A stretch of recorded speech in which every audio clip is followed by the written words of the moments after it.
الحمدلله نحمده ونستعينه ونستغفره ونعوذ بالله السميع العليم من الشيطان الرجيم من همزه ونفخه ونفثه اما بعد آج ہم جس موضوع پہ بات کریں گے وہ ہے صبر۔ صبر روشنی ہے۔ ہم دیکھیں گے صبر کیسے روشنی ہے، صبر کن کن معاملات میں کیا جاتا ہے، اور جو صبر کرتا ہے اس کے لیے کیا اجر اللہ تعالیٰ نے لکھ رکھا ہے۔ تو آپ کے سامنے کچھ قرآنی آیات اور کچھ احادیث پیش کروں گی۔ صحیح مسلم کی روایت ہے 534 نمبر پر، نبی صلی اللہ علیہ وسلم نے فرمایا وَالصَّبْرُ ضِيَاءٌ، صبر روشنی ہے۔ صبر ہمت کے کاموں میں سے ہے، اور صبر سے بڑی کوئی نعمت نہیں ہے۔ جسے صبر مل جائے وہ ایک نعمت ہے۔ سورہ لقمان میں بھی آیت نمبر 17 میں آتا ہے، اے میرے چھوٹے بیٹے، جہاں حضرت لقمان جو تھے، حکیم لقمان، انہوں نے اپنے بیٹے کو نصیحتیں کی تھی۔ اس میں سے ایک نصیحت یہ بھی تھی، آپ پڑھ چکے ہیں یہ ساری نصیحتیں، اس میں سے ایک نصیحت جسے ہم دوبارہ دہراتے ہیں، اے میرے چھوٹے بیٹے، نماز قائم کرو اور نیکی کا حکم دو اور برائی سے روکو، اور جو مصیبت بھی تم پر آئے اس پر صبر کرو، یقیناً یہ ہمت کے کاموں میں سے ہے۔ یعنی صبر جو ہے اتنی عام چیز نہیں ہے کہ ہم کہیں مجھے صبر آ جائے، میں صبر کر لوں تو صبر ہو جائے، بلکہ اس کے لیے ہمت چاہیے، ارادہ چاہیے، ایک زور چاہیے، اپنے نفس کے ساتھ ایک مقابلہ ہے، پھر صبر جو ہے وہ آتا ہے۔ صبر سے بڑی کوئی نعمت نہیں ہے۔ حضرت ابو سعید نے خبر دی کہ چند انصاری صحابہ نے رسول اللہ صلی اللہ علیہ وسلم سے مانگا، اور جس نے بھی رسول اللہ سے مانگا آپ نے بھی انہیں دیا، یہاں تک کہ جو کچھ آپ کے پاس تھا وہ ختم ہو گیا۔ جب سب کچھ ختم ہو گیا تو آپ نے اپنے ہاتھوں سے جو دیا تھا فرمایا، جو بھی اچھی چیز میرے پاس ہوگی میں اسے تم سے بچا کے نہیں رکھتا ہوں۔ بات یہ ہے کہ جو تم میں سے سوال سے بچتا رہے گا اللہ تعالیٰ اسے غیب سے دے گا، اور جو شخص دل پر زور ڈال کر صبر کرے گا اور بے پرواہ رہنا اختیار کرے گا اللہ تعالیٰ بھی اسے بے پرواہ کر دے گا، اور اللہ تعالیٰ کی کوئی نعمت صبر سے بڑھ کر تم کو نہیں ملی۔ تو جو صبر کرتا ہے دراصل نعمت ہے۔ ہر چیز جو ہے اس کا حصول دنیا میں نہیں ہو جاتا، لیکن جو چیز اللہ تعالیٰ نے دے دی اس پر شکر، اور جو چیز ابھی تک نہیں ملی اس پر صبر، یہ بھی اجر کا باعث ہے اور ایک نعمت ہے جس سے یہ توفیق مل جائے۔ سورہ مدثر کی آیت نمبر 1 سے 7 میں آتا ہے، اور یہ وہ آیات ہیں جو نبی صلی اللہ علیہ وسلم پر آغاز میں ہی اتری تھیں، جب نبی صلی اللہ علیہ وسلم کی بھی ٹریننگ ہو رہی تھی۔ اس میں آتا ہے یا ایھا المدثر، اے اور لپٹ کر لیٹنے والے، قم فانذر، اٹھو پھر خبردار کرو، وربک فکبر، اور اپنے رب کی بڑائی بیان کرو، وثیابک فطہر، اور اپنے کپڑوں کو پاک رکھو، والرجز فہجر، اور گندگی سے دور رہو، ولا تمنن تستکثر، اور زیادہ حاصل کرنے کے لیے احسان نہ کرو، ولربک فاصبر، اور اپنے رب کے لیے صبر کرو۔ تو صبر جو ہے رسول اللہ صلی اللہ علیہ وسلم کو بھی آغاز میں ہی سکھا دیا گیا کہ زندگی میں آزمائشیں تو آئیں گی ہی، تو اس پر کیا کرنا ہوگا؟ صبر کرنا ہوگا۔ جو رب کی رضا کے لیے صبر کرتے ہیں پھر ان کے لیے کیا رکھا ہے اللہ تعالیٰ نے؟ سورہ رات کی آیت نمبر 22 سے 24 میں آتا ہے، اور جنہوں نے اپنے رب کی رضا حاصل کرنے کے لیے صبر کیا اور نماز قائم کی اور ہمارے دیے ہوئے رزق سے پوشیدہ اور اعلانیہ خرچ کیا، اور جو بھلائی سے برائی کو دفع کرتے رہے، آخرت کا گھر انہی لوگوں کے لیے ہے، ابدی باغ جن میں وہ داخل ہوں گے، اور ان کے آباء و اجداد اور ان کی بیویوں اور ان کی اولاد میں سے جو صالح ہیں وہ بھی، اور فرشتے ہر دروازے سے ان کے پاس آئیں گے، تم لوگوں پر سلامتی ہو اس لیے کہ تم نے صبر کیا۔ پھر کتنا اچھا ہے آخرت کا گھر۔ تو یہاں پر جو ہے بتایا گیا کہ صبر کرنے والوں کو جنت کی بشارت ہے، فرشتے جو ہیں ہر دروازے سے ان کے پاس آئیں گے اور کہا جائے گا تم پر سلامتی ہو۔ وجہ کیا بتائی؟ کیونکہ تم صبر کرتے تھے۔ ایک اور حدیث میں آتا ہے، جس میں آتا ہے کہ قیامت والے دن ایک جماعت ایسی ہوگی جنہیں بغیر حساب کتاب کی جنت کی طرف چلا دیا جائے گا۔ جنت کے داروغے پوچھیں گے تم لوگ کون ہو کہ ابھی تو حساب کتاب بھی شروع نہیں ہوا اور تم جنت کی طرف چلے آ رہے ہو؟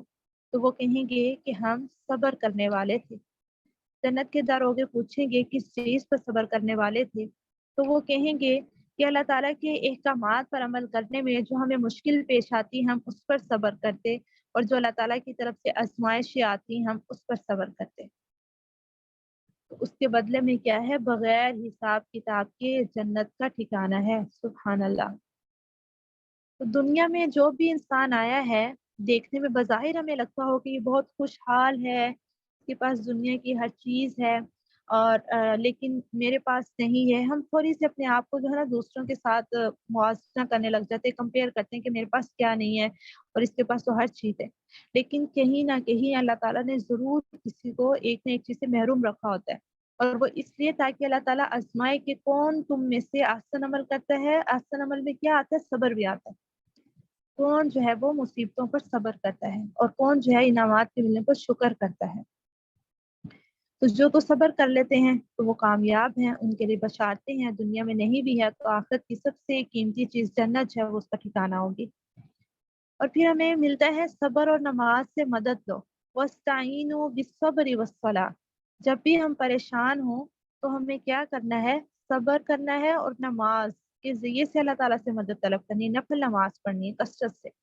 وَإِنَّهَا لَكَبِيرَةٌ إِلَّا عَلَى الْخَاشِعِينَ، یقیناً یہ مشکل کام ہے مگر خشوع کرنے والوں کے لیے نہیں۔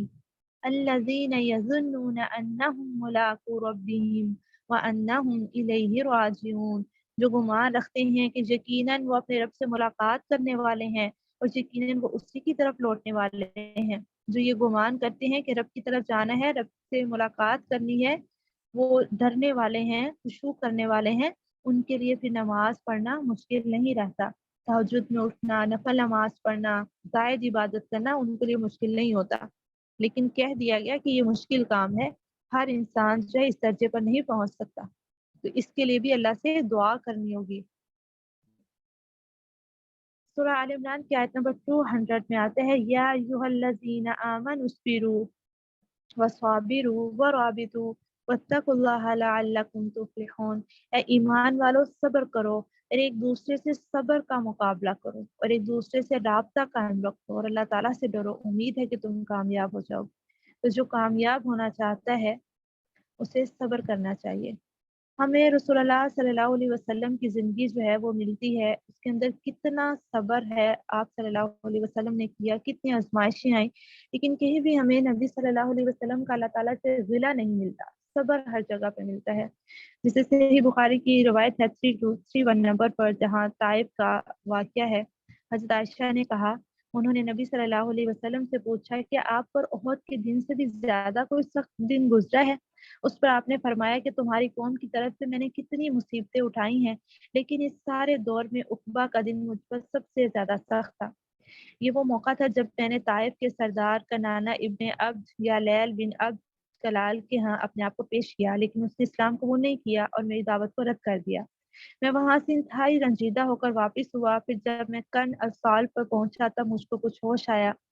میں نے دیکھا بدلی کا ایک ٹکڑا سایہ کیے ہوئے ہے، اور میں نے دیکھا کہ حضرت جبرائیل اس میں موجود ہیں، اور انہوں نے مجھے آواز دی اور مجھے سلام کیا اور کہا، اے محمد۔